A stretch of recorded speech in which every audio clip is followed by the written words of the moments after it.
Olá, estudantes da primeira série. Nesse vídeo nós vamos falar sobre a relação entre peso e velocidade. Acompanhe aqui comigo, queridos. Então, antes de mais nada, vamos dar uma retomada em algumas coisinhas rapidinho aqui, ó. Então, nós temos algumas grandezas físicas e suas respectivas unidades. Então, nós temos, por exemplo, x ou d. Nesse caso, ele representa a distância e ele é medido em metros, onde o símbolo é o m. Nós temos o t, que é tempo, que é medido em segundos, certo? Nós temos o v de velocidade, que representa a distância dividida pelo tempo, que é medida em metros por segundo. Nós também temos a aceleração, em que o a é igual à variação da velocidade por intervalo de tempo, em que ele é medido como metros por segundo ao quadrado. E nós temos a velha massa, que é com o símbolo m, que é medida em quilograma, certo? Além disso, nós temos a força, que a formulazinha dele, inclusive a mais clássica, é F igual a M vezes A, que ela é medida em Newton, com N maiúsculo.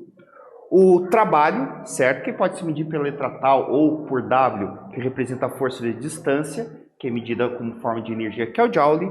E o P, que é a nossa potência, que representa trabalho sobre o intervalo de tempo, que seria o Joule por segundo, que é o famoso Watt. Ok? Então, vamos dar fazer uma relação entre potência e velocidade. Então, vamos trabalhar um pouquinho a parte de equações. A gente sabe que potência, ela representa trabalho pelo tempo, e que trabalho é força pela distância. Ou seja, juntando essas duas partes aí, eu vou achar que potência é igual a força vezes d dividido pelo tempo, e consequentemente d por ΔT é velocidade. Certo? E com isso, eu vou achar uma relação entre a força e a velocidade e a potência, em que potência é igual a força vezes a velocidade. Certo? Bem, também nós podemos achar uma relação entre o peso, certo?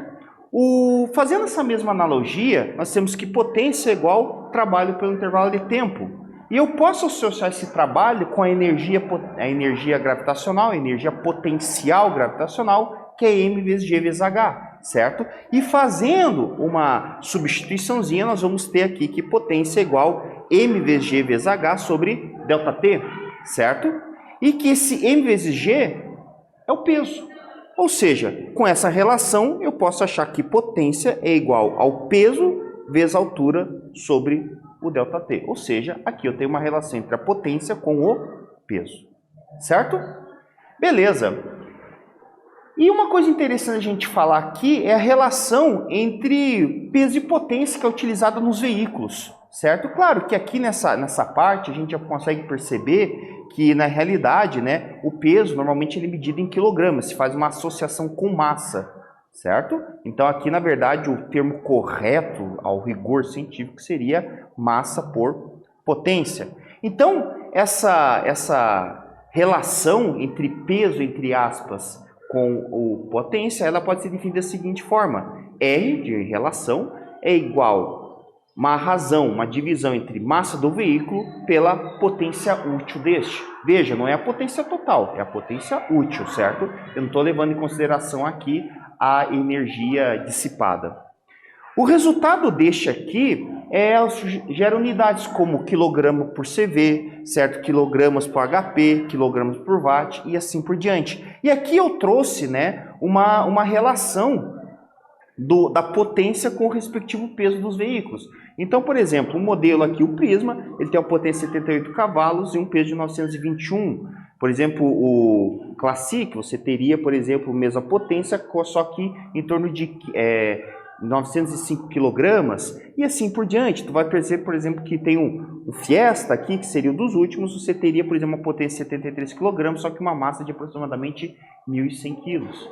Então você vai perceber, por exemplo, que esses caras aqui eles têm uma relação potência, né, maior, ou seja, eu tenho mais cavalos para levar aquela quantidade de X de massa, certo? E, consequentemente, isso vai me gerar ali maior aceleração e assim por diante. Ok? Bem, nesse vídeo nós falamos sobre a relação entre peso e potência. Espero que vocês tenham gostado. Até breve!